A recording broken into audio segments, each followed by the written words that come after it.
Et à un moment donné, vraiment, j'avais plus aucun espoir et je pense que si Habitat Humanisme n'avait pas été là, je sais pas dans quel état psychologique j'aurais été aujourd'hui. Voilà, si je pouvais les remercier, c'est au-delà du logement, en fait, ce qu'ils ont fait pour moi. One, two, three, four.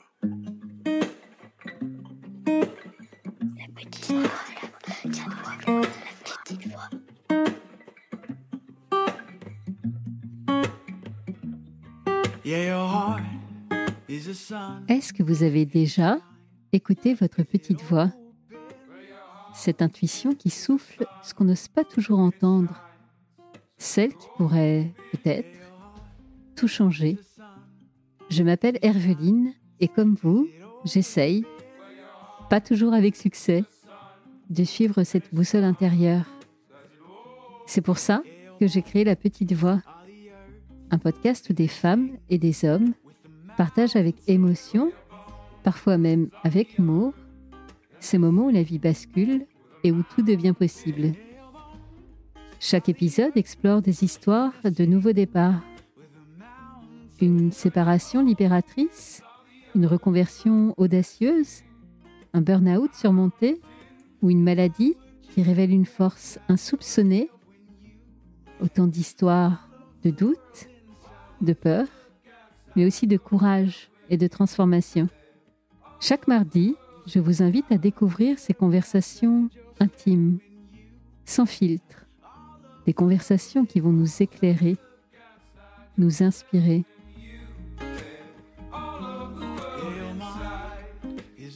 Alors, prêt à écouter La Petite Voix pour entendre la vôtre? La Petite Voix, le podcast, c'est parti!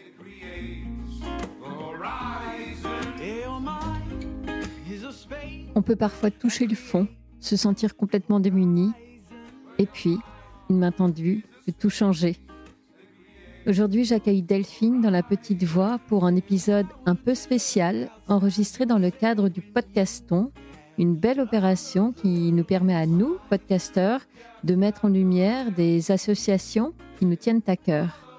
Pour moi, c'était une évidence. Je voulais vous parler d'Habitat et Humanisme, une association que j'ai eu la chance de côtoyer il y a quelques années et qui a changé la vie de mon invité du jour. Delphine, c'est une femme d'une résilience incroyable. Elle a traversé une série d'épreuves très lourdes, une séparation brutale, la vie de maman solo avec 3 enfants à charge, la maladie, la précarité. Dans cette cité minière où elle espérait se reconstruire, elle s'est finalement retrouvée dans un environnement hostile où l'insécurité et la peur étaient devenues son quotidien, jusqu'à ce que ce soit trop. Dans ce chaos, il y a une lumière, Habitat et Humanisme. Cette association a changé sa vie en lui offrant bien plus qu'un toit, un véritable cocon, un lieu de sécurité, de chaleur humaine et surtout de lien social. Bienvenue dans un épisode aussi dur que lumineux, aussi bouleversant que porteur d'espoir. Aujourd'hui, avec Delphine, nous allons parler d'un courrier envoyé comme une bouteille à la mer, d'une agression gratuite et révoltante, et de la douceur des liens avec les habitants et les bénévoles dans sa résidence intergénérationnelle. Si vous voulez soutenir Habitat et Humanisme, rendez-vous dans les notes de cet épisode où je vous en dis plus. Bonne écoute.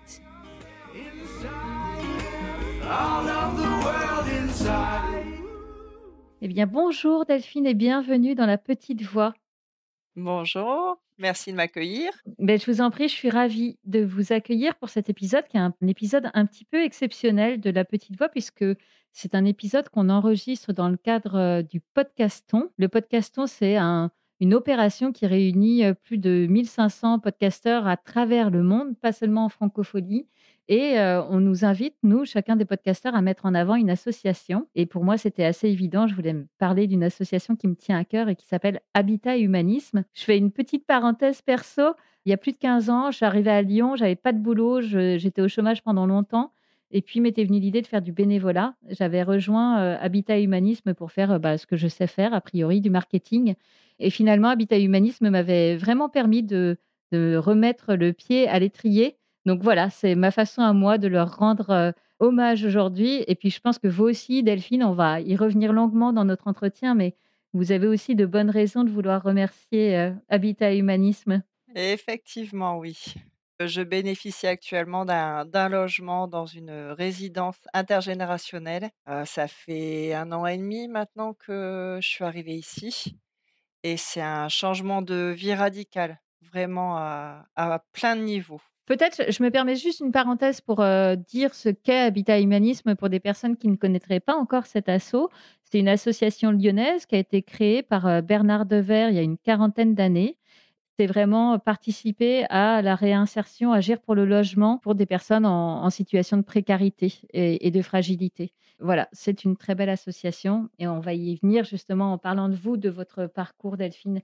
On va commencer par, la vie d'avant. En fait, notre histoire, celle qu'on se raconte là aujourd'hui ensemble Delphine, elle commence à un moment donné, de votre vie où vous êtes fragile puisque, vous venez de vous séparer. Vous êtes, maman seule avec, 3 enfants dont une petite. Le fait du divorce fait que vous vous retrouvez sans logement. Oui, alors, tout s'est enchaîné, c'était même assez entêtant, enfin, c'était enivrant, on va dire, je sais pas comment dire, mais, tout est arrivé très vite. Je sortais de l'hôpital, je suis atteinte d'une maladie rénale. Je sortais de l'hôpital, le lendemain, mon mari, donc le père de ma fille, faisait ses valises et me quittait. Je me souviens que ce jour-là, sa fille était en week-end chez nous. Il est parti, il me l'a laissé d'ailleurs, c'est moi qui l'ai ramené à sa maman. On était propriétaires d'une maison qui n'était pas du tout finie. On avait des travaux commencés un petit peu partout, mais pas finis. On avait entrepris de commencer les travaux dans la cuisine, donc j'étais un petit peu dans un état de stupéfaction parce que en fait, vous rentriez chez nous, la cuisine, il y avait que les murs, il y avait plus rien pour faire à manger. Quand il est parti, il m'a laissé les plans de travail, à terre dans la cour et il a pris sa camionnette, 2 sacs d'habits, sa guitare et il est parti. Morgane, notre fille, avait 1 an et demi. J'ai pas compris ce qui m'arrivait, donc voilà. Du jour au lendemain, il a fallu gérer beaucoup de choses. Et notamment déjà, on va voir combien cette problématique va revenir, mais là, il y avait cette histoire de retrouver un logement, en fait, un peu dans l'urgence. Ah mais c'est même pas un petit peu dans l'urgence. C'est-à-dire que si vous voulez, à l'époque, j'étais sans emploi puisque j'étais en congé maternité et donc je n'avais plus de travail puisque la boîte pour laquelle je travaillais à l'époque était une boîte, d'entretien, de ménage à domicile, avait fermé, au moment de ma grossesse. Donc j'étais sans emploi avec 3 enfants. Donc la maison était en vente, malgré les problèmes, des travaux, non finis un peu partout, elle s'est vendue, très rapidement et moi, en fait, il y a aucun propriétaire qui acceptait de me louer, un bien. Donc j'avais vraiment aucune solution. J'avais déposé un dossier de demande de logement social à ma mairie, en fait, à la mairie du petit village, dans lequel j'habitais. C'est vraiment in extremis, à 1 mois de devoir, remettre, les clés au nouveau propriétaire que là, le bailleur social, de la cité minière dans laquelle j'allais être logée, à 300 mètres de notre ancienne maison, en fait, m'a appelé et m'a dit: «Voilà, on vous a attribué, une maison dans la cité minière». Alors que j'allais me retrouver à la rue vraiment parce que je savais vraiment plus comment faire parce que j'ai plus du tout de famille, dans la région. Je ne pouvais pas partir, pour rejoindre, mes parents puisqu'ils habitent en Dordogne. Je ne pouvais pas priver ma fille de son père et j'étais vraiment désemparée. Donc quand on m'a appelée pour me dire qu'on m'attribuait une maison, mais j'en ai pleuré, quoi. J'en ai pleuré quasiment toute la journée, j'étais vraiment heureuse, de soulagement. Moi, auparavant, j'habitais une grande ville où je faisais du bénévolat, j'allais rendre visite à des personnes âgées isolées. Voilà, moi, j'ai besoin de contact humain et puis, bêtement, naïvement, je me suis dit que dans cette cité minière et ben, on allait pouvoir faire plein de choses, mettre des choses en place, peut-être des ateliers de lecture, faire, des marches, aller faire des petites marches ensemble et tout ça. Et en fait, l'atmosphère, était assez rapidement très froide. Les gens étaient très méfiants et j'ai su plus tard qu'en fait, ils avaient déjà des a priori. Ils s'étaient dit: «Tiens, elle a vendu sa maison, donc elle a de l'argent», bon déjà ça plaisait pas et aussi ce que j'ai dû intégrer par la suite Bon, bah, déjà les gens, ont tous grandi ensemble, se connaissent et en fait, j'arrivais un petit peu là comme une étrangère et en plus, on m'avait attribué un logement alors que d'autres personnes attendaient peut-être depuis plus longtemps que moi, sauf que moi, j'avais 3 enfants et je me retrouvais, à la rue, vraiment, c'était urgent. Mais ça, les gens n'étaient pas en capacité de le comprendre à l'époque. Il y avait une défiance incroyable, que ce soit même de la part, des femmes. Ah, le fait que vous soyez une femme célibataire? Ah mais c'est horrible, hein, parce que peut-être elles avaient l'impression toutes que j'allais voler leur mari, donc il y a quand même des dames gentilles qui ont essayé de m'avertir au bout d'un certain temps parce que, voilà, hein, c'est quand on vit dans un village, il y a les ragots, les rumeurs, donc il y a quand même, une maman qui avait été dans la même situation que moi avant de se remarier qui m'a fait quand même un topo, hein, pour m'avertir parce qu'elle entendait déjà des choses sur moi. Déjà, voilà, on m'annonçait la couleur, même si je ne cherchais pas un autre mari puisque j'avais déjà été vaccinée. Fallait peut-être déjà attendre que je sois divorcée, hein? J'allais pas repartir, hein, j'avais besoin déjà de me remettre un petit peu au vert et au calme, hein. Parce que rappelez-moi, vous aviez quel âge à l'époque? Donc c'était en 2016, en novembre 2016, donc ça fait une dizaine d'années, donc 36 ans.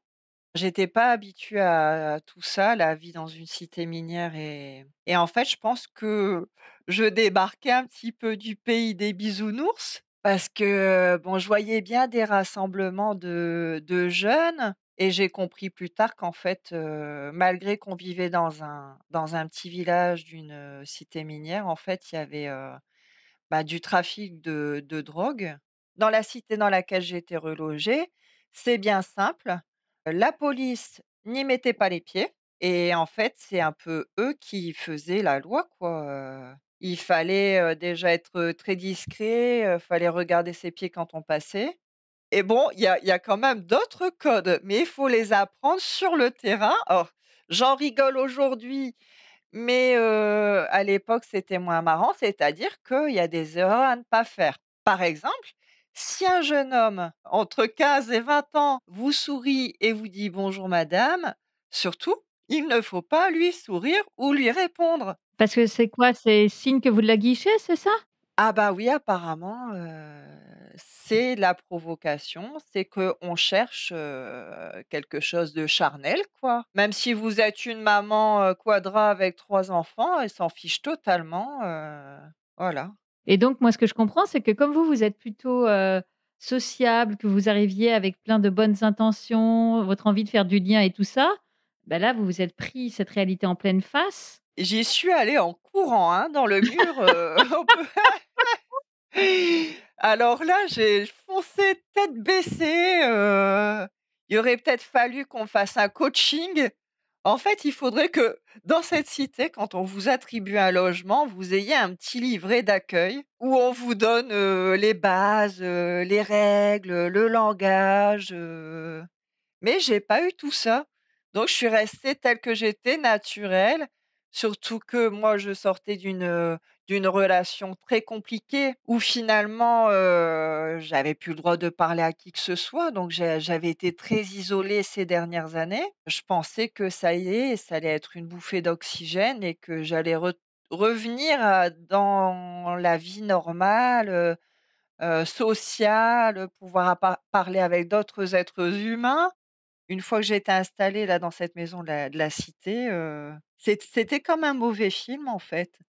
Oui, parce qu'il y a tout s'enchaîne, ce très mauvais accueil de la population, là où vous vous attendiez justement à avoir enfin renoué avec une vie sociale, amicale, plus ce côté très insécurisant avec des dealers et cetera et puis vous vous rendez compte qu'en fait, il y a plein de codes à respecter et vous avez intérêt à filer droit et en fait, le problème, c'est que ça va aller crescendo et que vous allez vous retrouver, vous et vos enfants, parce qu'on n'en a pas parlé, mais du coup, c'était dangereux pour vous, mais ça l'était tout autant pour vos enfants. Comment ça va évoluer? Au départ donc, les jeunes hommes du quartier étaient plutôt gentils avec moi. «Bonjour madame, oh vous êtes vraiment très belle, vous avez un grand chien», j'avais un dog allemand à l'époque, qui est très très impressionnant.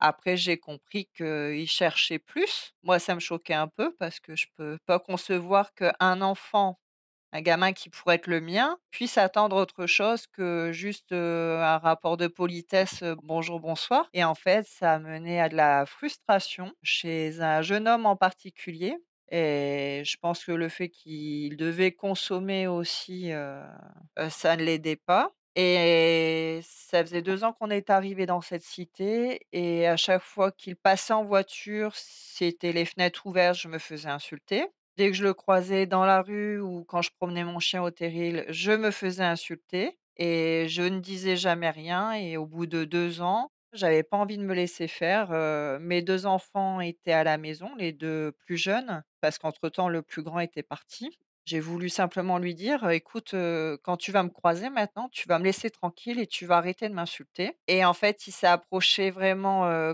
collé à mon visage, à tel point que, ben, il me postillonnait dans le visage donc je lui ai dit que ça me dégoûtait.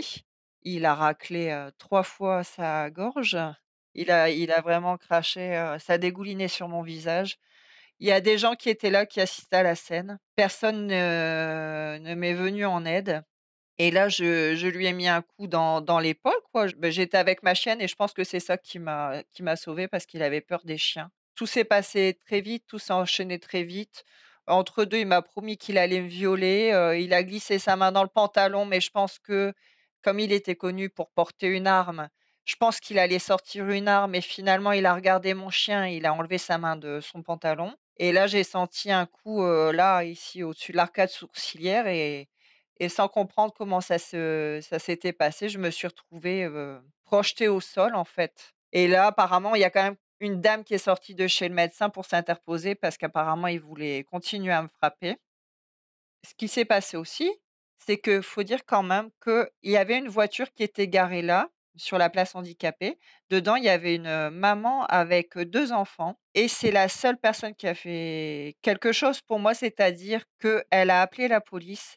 La police ne s'est pas déplacée. On m'a juste proposé de faire venir, les pompiers, quoi et sur le coup, j'ai refusé parce qu'en fait, moi, je pensais qu'à une chose, c'est que j'étais partie de chez moi avec en tête d'aller donner ma carte vitale au médecin, mais en fait, j'avais pas fermé ma porte de maison à clé et mes 2 enfants étaient là chez moi et en fait, ce jeune homme était un de nos voisins. Donc moi, je ne pensais qu'à une chose, il fallait que je rentre chez moi pour protéger mes enfants. Et c'est après que j'ai eu le contre-coup et j'ai dû appeler, les secours parce que j'étais tellement en état de choc que j'étais pas capable d'être là pour vraiment m'occuper de mes enfants, quoi. Et déjà au moment de l'agression, j'avais déjà, dès le lendemain, commencé à faire des cartons en me disant qu'il fallait que je parte, quoi, qu'il fallait que je m'enfuis. Mais pour aller où? J'en savais rien, surtout que je venais de trouver cet emploi dans la ville d'à côté. Je me sentais vraiment coincée, je savais pas quelle solution je pouvais avoir. Donc déjà à l'époque, j'avais refait un dossier de demande de logement social. Et donc il va y avoir, si je dis pas de bêtises, ces épisodes des incendies qui vont là être le déclic final où vous dites, «Il faut que je sauve ma peau et celle de mes enfants». C'est plus tenable. C'était aussi des jeunes du quartier qui devaient s'ennuyer. J'avais un voisin âgé, je le portais pas forcément dans mon cœur, mais au moins tant qu'il était là, ça allait et du jour au lendemain où il est décédé, malheureusement, comme les autres maisons abandonnées, c'est rapidement squatté par les jeunes du quartier. Donc déjà, ils cassent tout et après, c'est squatté, c'est-à-dire qu'à partir de 21:00-22:00, vous avez du bruit, et ce qui s'est passé, c'est allé crescendo. Bon, bah, les gamins, je les connaissais, hein, puisque c'était des adolescents du quartier. Certains qui étaient copains à une époque avec, un de mes fils, hein. Donc on essaye tout, on essaye la discussion, ce gamin-là, je connaissais sa grand-mère qui était très malade, qui était diabétique, donc je suis pas allée voir la grand-mère, hein, qui l'élevait. J'ai essayé de lui parler à lui directement. Une première fois, il avait mis le feu, hein. J'ai eu la chance que ce soit en période de ramadan et que j'habitais à côté d'une mosquée, que des jeunes passaient par là au retour de la prière. Donc c'est grâce à une première fois qu'en pleine nuit, on a été sauvés de cet incendie, puisque ça commençait déjà, la maison mitoyenne, ça commençait à se propager à la toiture.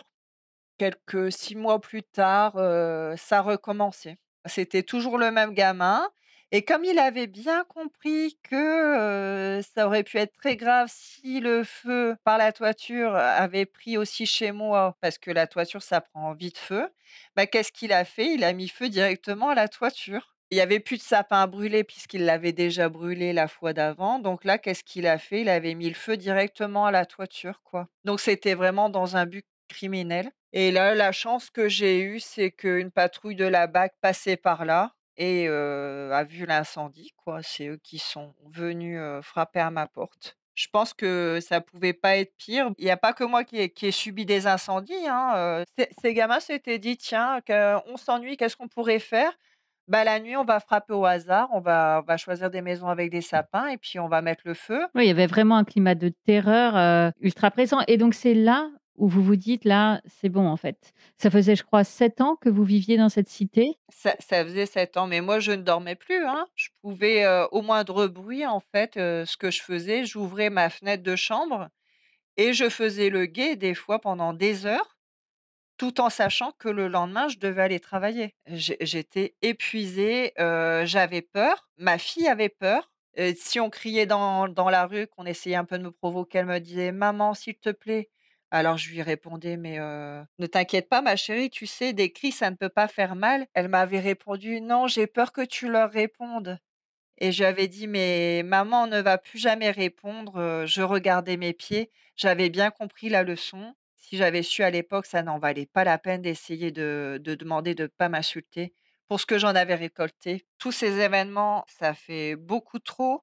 J'ai pris les devants, en fait. J'ai fait des recherches sur internet puisque j'étais pas prioritaire pour un logement social. Puisque, en fait, j'avais pas de raison de demander un logement social. J'ai bien essayé de demander de l'aide à une assistante sociale, je pensais que j'allais être prioritaire donc puisque j'avais quand même un dossier avec, donc le jugement du tribunal parce que ça a pris 2 ans mais on est quand même passé au tribunal, hein. Pour les incendies? Alors pas pour les incendies, pour mon agression physique, devant chez le médecin. Ça a pris 2 ans, je pensais qu'on nous avait oubliés, mais même pendant cette période, à une 1 mois avant de passer au tribunal, en fait, on me suivait dès 7:30 du matin jusqu'à la garderie scolaire. Ils sont venus jusqu'à l'école primaire dans laquelle je travaillais. Ouais, c'est de l'intimidation, quoi. Ils réussissaient totalement et le pire, c'est que j'ai eu des problèmes au travail parce que, ben, forcément, hein, ils avaient peur aussi que je ramène des problèmes. Donc j'ai été doublement punie parce que moi, tout ça, j'avais pas demandé à le vivre, tout ça, c'était terrible. J'avais pas de soutien, j'avais pas ma famille qui était là, j'avais personne. À l'époque, j'avais pas non plus vraiment d'amis puisque mon ex-mari m'avait isolée. Donc je me suis retrouvée vraiment, toute seule à affronter ça. C'est comme ça que j'en suis arrivée à regarder sur internet, les logements sociaux, bah, si ça existait, le fait de vivre avec des personnes âgées. Alors ça, c'est un truc hyper rigolo que vous ayez eu, c'est ce que j'ai envie d'appeler votre petite voix qui vous a soufflé quelque chose de très spécifique, c'est de trouver peut-être effectivement un lieu, de vie où il y aurait aussi cette dimension, sociale, intergénérationnelle et cetera. C'est amusant, quoi. Mais moi, en fait, quand je suis arrivée dans cette cité minière, je pensais, que j'allais être là, à l'écoute de personnes âgées qui seraient isolées, comme j'avais pu faire à Villeneuve-d'Ascq, que j'allais pouvoir apporter un peu de réconfort, un peu de douceur et que, voilà, en retour, les personnes âgées pourraient nous donner des leçons de vie, des anecdotes, leur sagesse. Moi, c'était ça mon rêve de vie, en fait, après tout ce que j'avais vécu là avec le papa de ma fille. Moi, j'avais plus mon papa et ma maman et j'aurais tellement rêvé de pouvoir être là pour eux, être aux petits soins, même se poser sur un banc au soleil et c'est comme ça que j'ai, fait, mes recherches et que j'ai tapé, des mots-clés et que je suis tombée sur un terme qui s'appelle, intergénérationnel et je sais pas qui m'a guidée, mais en fait, très rapidement, je suis tombée sur un projet de réhabilitation de Habitat Humanisme, dont je n'avais jamais entendu parler auparavant. Moi, je connaissais les bailleurs sociaux classiques et là, en fait, je découvrais donc une nouvelle forme, de bailleur, on va dire, social, puisque c'était une association, et quand j'ai vu ce qu'ils allaient réhabiliter, j'étais, waouh! Je me suis dit: «C'est pas possible». Je me sentais vraiment attirée, c'était en adéquation avec tout ce que je pensais, et je me dis: «Mais comment c'est possible que ça existe, en fait, que ça n'existe pas simplement dans ma tête, mais que ça existe en vrai». C'est magique, oui, parce que sans rentrer dans trop de détails, mais c'est un lieu qui est chargé d'histoire. C'était un bâtiment qui avait été laissé un peu à l'abandon. Il y a eu beaucoup de travaux, de réflexion de la part d'Habitat et Humanisme pour en créer ce lieu intergénérationnel. Je crois que c'est un lieu dans lequel il y a 37 logements aujourd'hui, donc il y a eu tout un travail de réhabilitation et vous, en fait, quand vous commencez à orienter vos recherches vers ça, vous en entendez parler alors que les premiers locataires n'ont pas encore, investi les lieux. En fait, les travaux n'avaient même pas encore commencé à l'époque. Je suis tombée sur un article, de La Voix du Nord, et en parallèle, assez rapidement, donc, de Habitat et Humanisme, mais les travaux n'avaient pas encore commencé. Ce que j'ai fait, je me suis laissée guider, par mon instinct, et le soir même, je rédigeais un courrier pour me présenter, pour dire qui j'étais. Voilà comment j'avais découvert le projet, et mon enthousiasme, en fait, et aussi mes difficultés dans la vie, ma situation actuelle, et voilà, j'ai envoyé mon petit courrier au siège Habitat Humanisme à la Madeleine. Premier courrier laissé sans réponse. Après ça, donc, bon, dans la cité, ça s'était pas amélioré, et j'ai persévéré. Je pense qu'1 an plus tard, je me suis dit: «Oh là là», j'étais tellement déçue, je me suis dit: «Bon, ben, de toute façon, c'est trop tard, tout a été attribué à mon avis, hein, les gens doivent déjà y vivre et tout ça». Donc j'ai refait une petite recherche, et là, il y avait un article de La Voix du Nord, avec un lien d'ailleurs avec des photos de André. C'est un bénévole d'Habitat Humanisme, qui nous fait profiter de son expérience en matière de photo d'ailleurs. On fait souvent des ateliers, on fait régulièrement des ateliers avec André. C'est un des nombreux bénévoles, on va dire. On est très bien entouré, il y a énormément de bénévoles. C'est ça, ça c'est une des spécificités d'Habitat et Humanisme et en particulier dans cet habitat-là intergénérationnel, c'est que, c'est pas juste des logements, il y a des pièces de vie communes, il y a des animations et cetera et donc tout un réseau de bénévoles qui se relaient pour être, à vos côtés au quotidien. Ouais, c'est-à-dire que c'est pas simplement: «Hop, on vous donne un logement et puis, voilà, vous faites votre vie». C'est vraiment, on est accompagné dans la vie de tous les jours, et là, j'ai repris, mon ordinateur, et j'ai refait un courrier pour redemander, en fait, un logement, et je les ai suppliés à genoux, comme je leur ai dit. On sentait mon désespoir dans mon courrier, et ils étaient vraiment ma seule chance. Pour moi, en fait, c'était ma seule issue de secours pour survivre. Je savais pas combien de temps j'allais pouvoir tenir encore comme ça, en fait. J'y arrivais plus. Vraiment, j'y arrivais plus, j'avais plus d'espoir, et j'avais besoin de soutien, et de revoir un petit peu la lumière du jour, parce que voilà.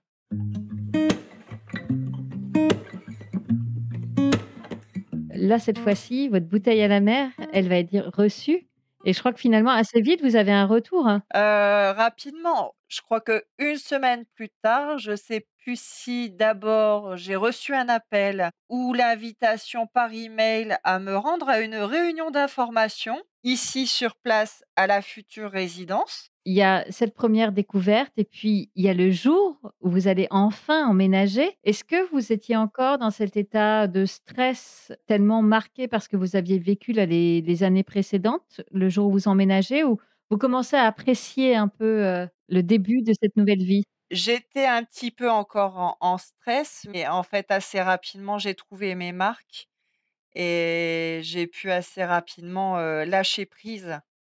Le fait de m'éloigner déjà de cette cité, de ce village, puis rapidement, bon, bah, voilà, j'ai découvert les autres résidents. Je me souviens Jean-Claude, dès le jour de mon emménagement, qui a donné un coup de main. Bon, on a commencé à papoter, avec Martine, c'était pas du tout le même climat. Je me rendais bien compte que ça allait aller mieux.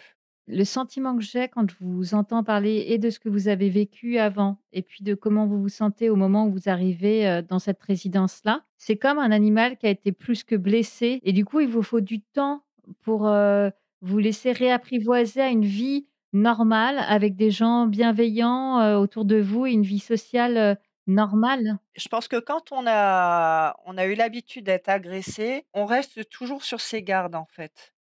Donc on est toujours en situation de tension excessive, en fait. J'avais, inconsciemment pris l'habitude de tout analyser. Une intonation de voix, un regard, une démarche, même quand j'étais dans la rue, en fait, je regardais toujours par-dessus mon épaule. Ici, en fait, ce qui est bien aussi avec la résidence, c'est que c'est une résidence fermée et le fait qu'on se connaisse tous, en fait, c'est comme un petit village ici. On sait que si quelqu'un ne fait pas partie de la résidence, les gens vont être, attentifs. Ils vont regarder ce qui se passe, Donc j'ai comme l'impression qu'il vous faut un petit peu de temps pour, atterrir et vous sentir en sécurité parce qu'en fait, c'est tout ce dont vous avez manqué pendant toutes ces années. Là, on vous l'offre, mais il faut un petit peu de temps pour, s'y réadapter finalement. voilà, bah, déjà, il a fallu s'installer et après, pouvoir, digérer aussi tranquillement. Ouais, c'est surtout ça, c'est lâcher prise pour pouvoir profiter, quoi. Et là, ça fait combien de temps? Ça fait 1 an et demi que vous disiez vous êtes, dans cette résidence? Ça fait 1 an et demi, ouais.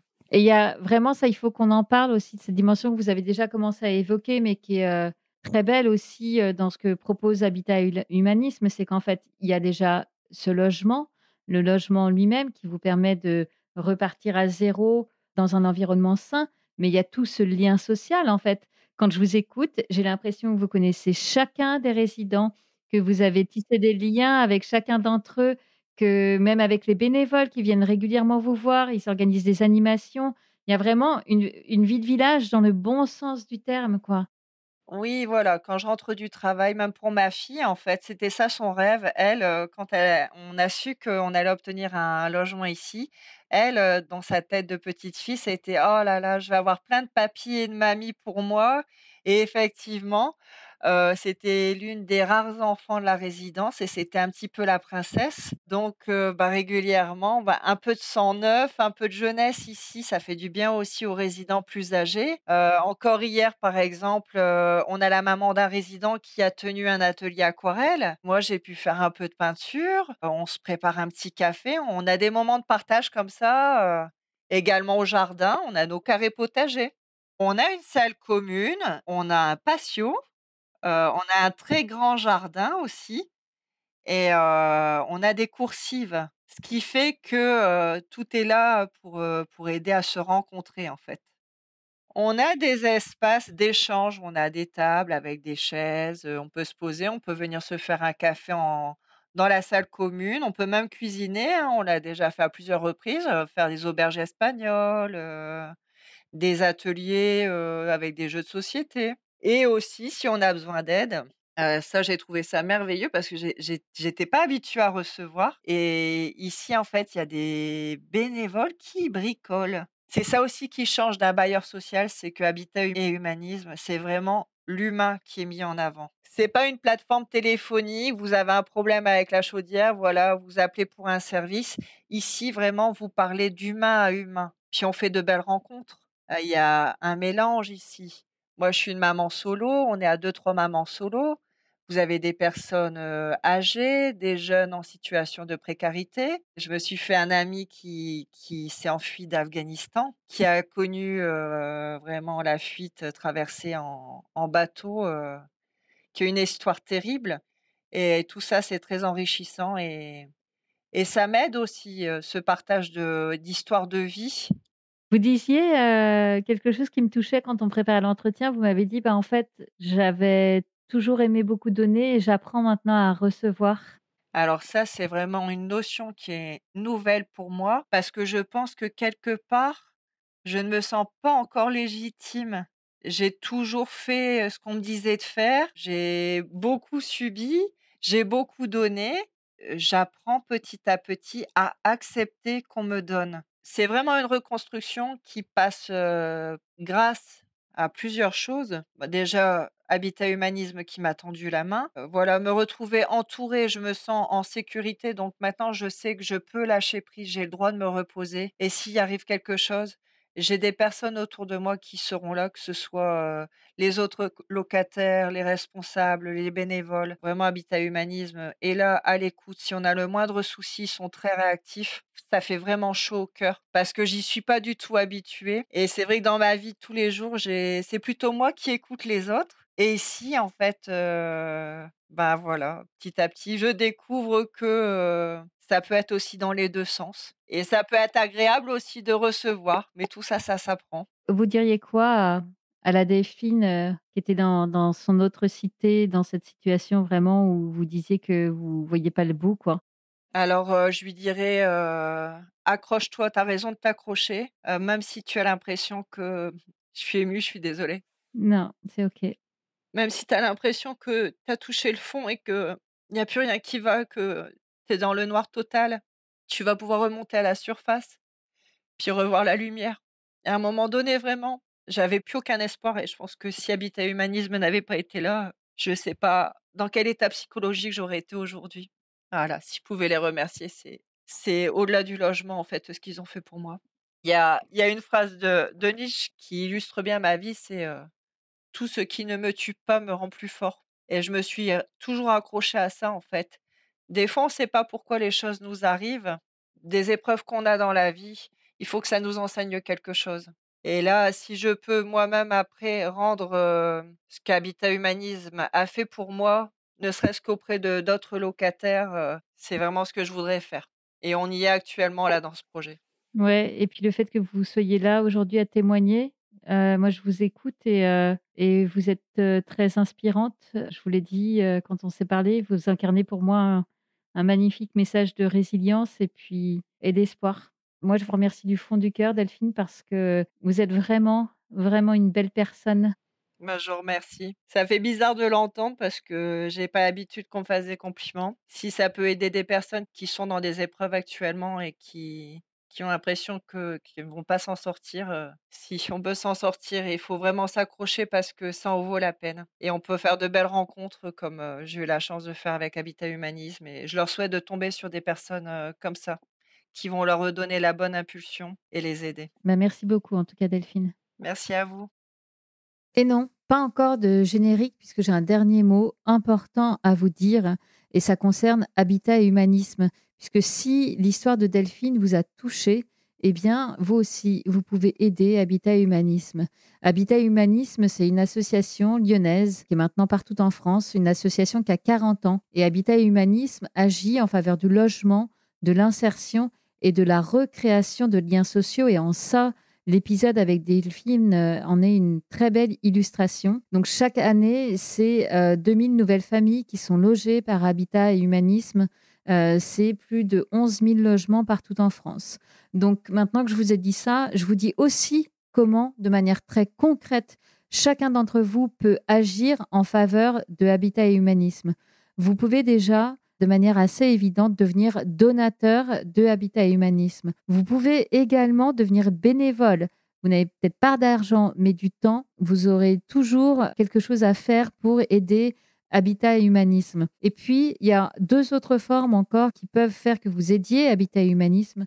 Eh bien, c'est tout simplement devenir ce qu'ils appellent un propriétaire solidaire ou un épargnant solidaire. Vous l'avez compris, c'est une façon intelligente d'investir votre argent tout en participant à cette belle cause que défend depuis toutes ces années Habitat Humanisme. Donc, si vous pouvez agir pour Habitat Humanisme dans l'une de ces formes-là que je viens de citer, eh bien, renseignez-vous auprès d'eux.